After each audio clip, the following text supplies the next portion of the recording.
Now, as the world's top CO2 emitters, both China and the United States have released their low emissions targets ahead of the meeting. It's an encouraging sign for the eventual formulation of a substantive agreement to fight global warming. Experts warn, however, that the negotiations ahead will be tough going. China has announced it seeks to reduce the intensity of its carbon dioxide emissions per unit of GDP in 2020 by 40 to 45% relative to the 2005 level. The target convincingly demonstrates that China can be counted on as a responsible member of the international community in the collective effort against climate change. At the same time, it encourages developed countries to raise their own emission cut targets. The United States is pushing for another approach, with President Barack Obama pledging to cut greenhouse gases by 17% below 2005 levels by 2020.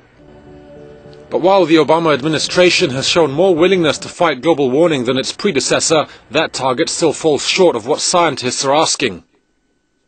I think the pledge that both China and the US have made shows that they're responsible countries in terms of their efforts to curb global warming.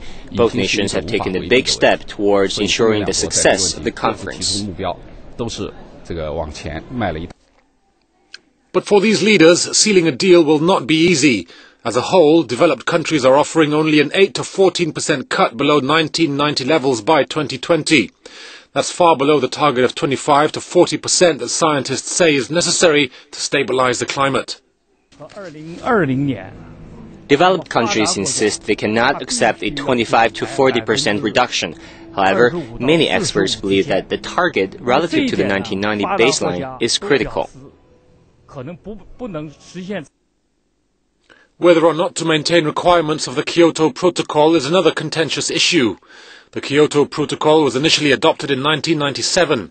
Its central principle was the recognition that rich nations have an obligation to compensate poorer nations for the costs incurred as a result of climate change. At the current conference, rich and poor nations will argue over the legal structure of the post-Kyoto deal. In addition, any agreement on how much industrialized countries should pay for poor nations' clean energy technology and other projects will be difficult to reach. Many skeptics, therefore, feel that it is virtually impossible for the Copenhagen conference to produce an outcome that meets the demands of all parties.